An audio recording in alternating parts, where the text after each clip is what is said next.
황교안 법무부 장관 앞에서 제가 제보받은 동영상 CD를 꺼내서 이거는 문제가 굉장히 커질 것으로 보입니다. 나한테? 예. 택도 없는 소리. 그런 CD 본 일이 없어요.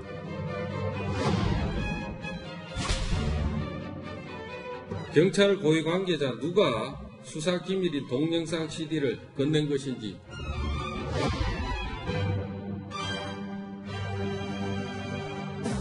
황교안 장관님이 알아들으실 만큼 제가 얘기했습니다. 결론은 하여튼 그 검증을 쭉 해보니까 문제가 없더라. 저는 그렇게 들었었고.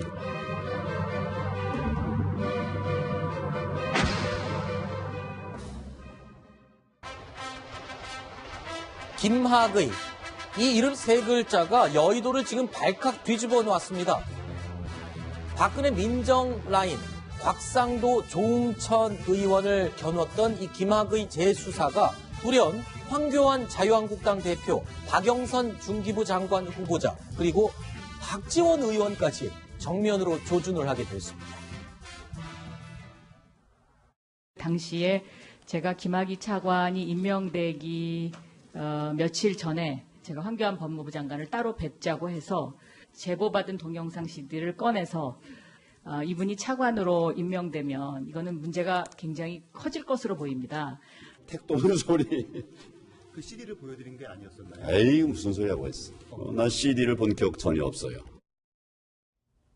자, 문제의 김학의 CD가 바로 여기서부터 등장을 합니다. 김학의 법무부 차관이 임명되기 전 박영선 의원은 대체 어떤 방법으로 이 영상을 입수할 수 있었을까요? 제가 3월 초에 경찰 고위 간부로부터 CD 동영상, 녹음 테이프, 사진 이걸 입수를 해서 아마 뭐 경찰에서 검찰이 잘 안 해준다. 그러니까 적당한 때 법사위에서 얘기를 했으면 좋겠다. 이거 중요한 내용이. 자, 첫 번째 의문이 아주 중요한 부분인데 여기서 생깁니다. 김학의 당시 법무부 차관의 경찰 수사는 차관 임명 사흘 뒤부터 수사가 시작이 됐습니다. 그런데 이른바 박남매의 정보력, 박남매는 여기서 박지원 의원과 박영선 당시 의원, 지금도 의원이죠. 지금 후보자이기 때문에.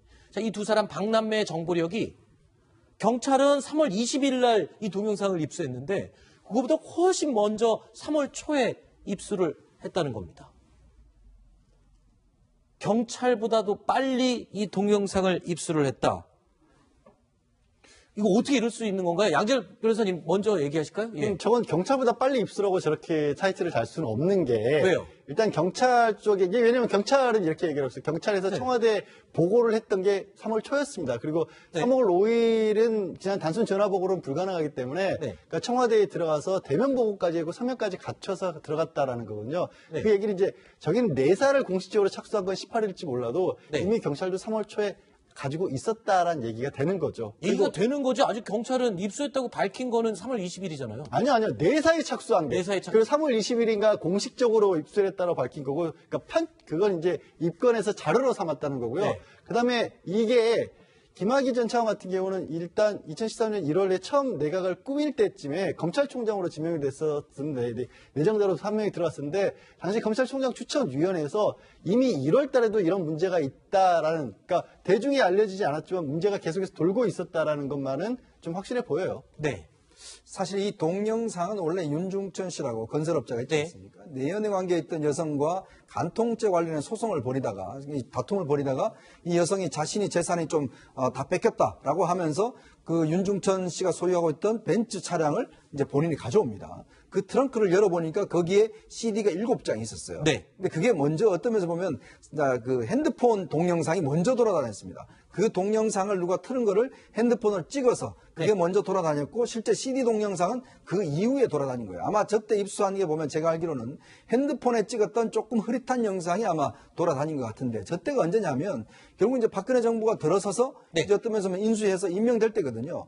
그러면 3월 초에 만약에 저걸 입수했다고 하면 경찰 입장에서 보면 당연히 그러면 내사가 진행이 됐을 텐데 문제는 지금 보면 공식적으로는 3월 20일 날 입수했다는 거거든요. 그럼 3월 초에 어떤 경찰이 박지원 의원한테 와서 이거 지금 묻으려고 합니다. 수사를 안 하려고 합니다. 이거 좀 터뜨려 주셔서 수사를 하게 해주세요. 라고 이야기했다고 하는데 네.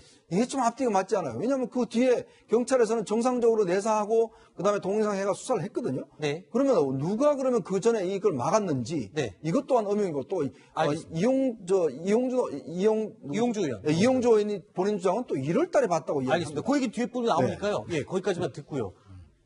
지금 양지열 변호사께서 얘기를 했었어요. 아까 경찰이 내사에 착수했으면 이때 이미 영상을 가지고 있는 것이라고 봐야 된다라고 해주셨는데 경찰이 공식적으로 밝힌 게 3월 20일이거든요. 이때 경찰이 입수했다. 근데 이보다 한참 전인 3월 초에 박지원 의원과 박영선 의원이 구에서 공유를 했다고 하니까 도대체 어떻게 입수했는지가 너무 궁금하다. 이런 의문점이 첫 번째고요. 두 번째 의문점이 또 여기서 생깁니다.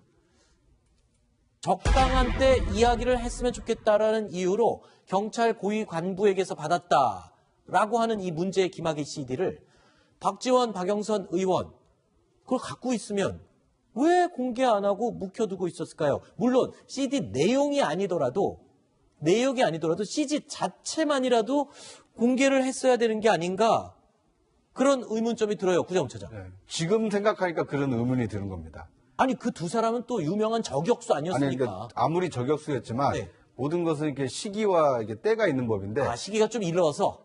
일르기도 했고요. 당시 상황을 보면 2013년 3월 초면 이제 초기 내각, 국각이 이제 막 이루어져서 인사청문회를 앞두고 있던 시점이었거든요.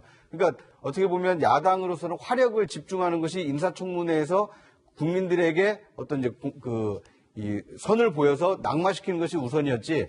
차관은 인사청문 대상이 아니지 않습니까? 네. 그러니까 물론 잘못된 인사다라는 이 논란은 있을 수 있지만 이 청문회가 열리는 이 장관들에게 집중하는 시기였기 때문에 CD는 입수를 해놨지만 나중에 적절한 때, 뭐 국정감사 때라든지 아니면 진짜 그 차관으로 임명된 이후라든지 뭐 그때 상황을 보면 꼭 입수했으니까 바로 공개해야 된다는 것은 조금 지금에 와서 생각하는 뭐 두 분의 성향을 고려했을 때 워낙 저격수고 그러니까 알겠습니다. 지금 진행을 해야 되고 조금 있다가 얘기 더 듣겠습니다. 죄송합니다. 자, 박근혜 정부의 대표 공격수로 불리던 이 박남배가 김학의 차관 의혹을 왜 꺼내지 않았느냐 뭐 이런 부분이 궁금한 건데 황교안 대표를 향한 박영선 후보자의 공격에 자유한국당은요 이 문제의 김학의 CD 역공을 펼치고 있습니다.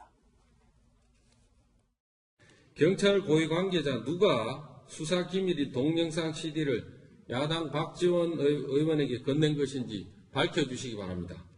경찰 고위 관계자가 야당 박지원 의원에게 동영상을 건넨 시점은 언제입니까? 청와대에는 동영상 입수를 안 했다고 거짓말하고 야당 의원한테는 동영상을 이게 지금 건넨 그런 상태로 지금 보입니다. 자, 하지만 당시 검사였던 이용주 의원은 말이 또 다릅니다. 청와대가 김학의 동영상 CD의 존재를 모를 수가 없었다는 겁니다.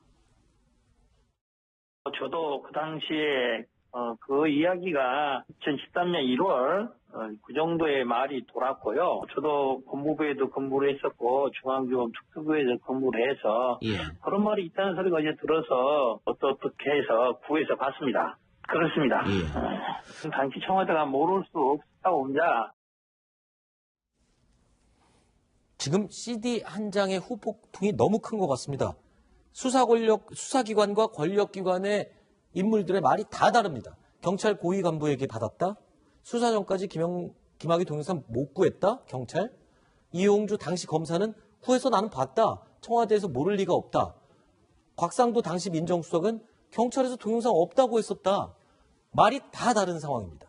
자, 김학의 차관을 임명하기 전 국회와 검찰에 있었던 박영선, 박지원 그리고 이용주 의원은 동영상을 봤다고 말하고 있습니다. 하지만 임명을 담당했던 청와대는 그런 CD 자체가 없었다라고 들었다는 얘기를 합니다. 경찰도 수사 전까지 구하지 못했다라고 말했습니다. 자, 그렇다면 당시 법무부 장관이었던 황교안 대표는 어떨까요? 2013년 3월 13일 의혹이 여기서 시작됩니다. 황교안 장관님이 알아들으실 만큼 제가 얘기했습니다. 결론은 하여튼 검증을 쭉 해보니까 문제가 없더라. 저는 그렇게 들었었고. 자, 양지열 변호사님. 김학의 차관을 임명하기 전 만났다는 날이 바로 2013년 3월 13일 이날입니다. 근데 이날에 이 관계자들의 행적들에 대한 지금 주장이 조금씩 달라요. 조금씩 다른데 일단 만난 것만은 사실인 것으로 보여요. 왜냐하면 그러니까 만났다는 게 누가 누구를 만났다는 얘기인지. 그러니까 황교안 지금 대표가 박영선 후보자를 만난 것만은 사실인 게 네. 여러 명의 일정표에 그 일정이 확인이 되고 있어요. 일단 네. 오후 4시 40분에 황교안 지금 대표와 박영선 후보자가 법사위원회에서 만났다라고 본인의 일정표에 적혀 있고 네. 그 이후 그러니까 30분 좀 지난 뒤에 박지원 지금 의원 같은 경우도 그 일정표를 공개를 했습니다. 그날 일정을 보니까 만났다. 그리고 거기에 김재원 기조실장도 같이 있었다라는 것이고 박병서 부의장이 그 두 분을 만나기 전 그러니까 순서가 맞지 않습니까? 네. 순서가 부의장 만나고 이렇게 알겠습니다. 법사위원장실 나는 그런 식으로 만난 걸로 돼 있습니다. 자, 지금 양재열 변호사 얘기 들어봐도 만난 건 맞는 것 같습니다. 황교안 당시 법무부 장관과 박영선 의원 만난 건 맞는데, 근데요, 이날 박영선 후보자의 일정에 뭔가 이상한 게 있습니다. 점심 일정에는 다른 사람의 이름이 적혀 있는데 영수증에는 또 황교안 장관과 식사를 했다라고 기재가 되어 있습니다. 이현종 의원님. 네. 여기서 지금 좀 혼란이 오고 있죠. 바로 이게 이제 지금 역공에 상당히 지금 증거가 되고 있어요. 이게 예. 뭐냐 하면 박영선 당시 이제 후보자가 오후 12시에는 이제 이영규 그 고엽제 회장들하고 오찬을 했다라고 돼 있습니다. 그렇죠. 그다음 4시 반에 황교안 면담 이렇게 돼 있는데 네. 문제는 이게 정치 자금을 우리가 쓰게 되면 이 영수증이나 이런 걸 다 제출하게 돼 있습니다. 그렇죠. 누구와 밥 먹었는지를. 네. 근데 당시 그날 점심값으로 신임 법무부 장관과 오찬을 했고 네. 여기에 42만 3,900원을 지출을 했다라고 네. 되어 있습니다. 그러면 사실을 적어야 되죠, 영수증에. 그렇 당연하죠. 이게 왜냐하면 이게 허위 기재하게 되면 이게 정치자금법에 문제가 되게 돼 있습니다. 네. 자, 그런데 점심은 딴 사람하고 먹고 기록은 법무부 장관하고 했다라고 하고. 네. 그럼 도대체 그럼 42만 원은 누구한테 썼는 것인지. 네. 사실은 어떤 면에서 보면 이제 박영선 장 후보자가 어떤 황교안 대표를 만났다라는 것을 이제 이야기하기 위해서 생각했는데 실제로 까보니까 이게 야당에서 이제 구해서 보니까 네. 결국은 돈 쓴 사람은 다른 사람한테 쓴 거 아니냐. 이게 지금 정치자금 위반 아니냐. 뭐 이런 논란이 일고 있는 겁니다. 자, 박영선 후보자 인사청문회, 본인의 인사청문회에서 공격적인 질문들을 잘 막아냈고 거기다가 플러스 알파로 지금 야당의 대표를 공격할 수 있는 빌미까지 딱 판을 깔았는데 그 부분을 해명을 하는 과정에서 본인의 갈등을 찍을 만한 단점이 지금 공개가 돼버린 셈이 됐습니다. 황교안 대표를 향한 김학의 CD 공격이 박영선 후보자에게도 부메랑으로 돌아온 셈이죠. 박영선 고발은 혹시 오늘 진행하실 예정인가요? 우리 박영선 의원 고발은 지금 오늘 법적 검토를 마저 끝내서 아마 주초에 고발장을 낼 것으로 지금 예정되어 있습니다. 박영선 후보자의 경우에는 그 위선 영선이라는 네이밍에 맞게 여러 가지 이 사실과 다른 부분이 있다 이렇게 보이기 때문에 이러한 부분을 밝혀서 고발할 거라는 말씀드립니다. 양재열 변호사님, 이 황교안 장관을 당시 장관을 만났다라는 것을 설명하기 위해 박영선 의원이 후보자가 제출했던 이런 자료가 갑자기 정치자금법 위반의 증거가 돼버리는 상황이 돼버렸거든요. 저 부분은 뭐 수사를 통해서 밝혀야죠. 저거 수사까지 해야 돼요? 정치자금법 위반이 맞다라면 최소한 아하. 뭐 내사가 뭐 정말이라면 2013년이기 때문에 글쎄요 공소시효 같은 것도 남아있을 가능성도 있는데 근데 네. 이제 거기에 대해서 아마도 뭐 적절한 해명 같은 것도 반드시 필요하겠죠. 그래서 고발을 여부를 떠나서. 그런데 또 야당에서 저걸 가지고 부메랑 입고까지 표현을 하는 건 저는 조금 좀 맞지 그래요? 않는 것 같다. 이게 네. 지금 굳이 쏟아지는 의혹의 어떤 무게로 본다라면 네. 황교안 제가 당시에 법무부 장관으로서 대표로서 사실이 아니라 의혹의 수준이 다르잖아요. 네. 40여만 원을 정치자금법 위반 소지가 있는 것과 네. 어떻게 보면 당시로서는 성범죄라든가 이런 부분에서 왜 몰랐느냐. 그리고 혹시 또 뭐 나중에는 어떻게 보면 수사가 좀 부실하게 이런 데까지 책임이 있느냐까지 묻고 있는 그런 상황이기 때문에 나경원 원내대표가 저렇게 웃으시면서 말씀할 만한 상황일까는 저도 좀 고개가 갸웃합니다. 저는. 네. 자, 박영선 후보자의 공격이 결국 자기 발등을 찍게 될지, 자, 아니면 황교안 대표를 제대로 겨눌지 관심이 집중되고 있는 그런 상황입니다. 자, 이런 가운데, 자, 진짜로 자기 발등을 찍은 사람은 따로 있었습니다. 자, 바로 김학의 전 차관입니다. 자, 이 얘기를 좀 해보겠습니다. 자, 출국 시도 때문에 자기 발등을 찍었다라는 얘기는 워낙 많이 했는데 출국 금지를 확인하는 과정에서 법무부 직원과 연루돼 있다라는 그런 부분이 또 확인된 거죠. 네, 저는 김학의 전 차관의 경우에는 저 발등 정도가 아니고요. 아마 여러 사람이 굉장히 잘못하면 이렇게 다칠 가능성이 좀 있습니다. 그러니까 본인의 출국 금지 여부를 확인할 수 있는 사람은 대한민국에 거의 없거든요.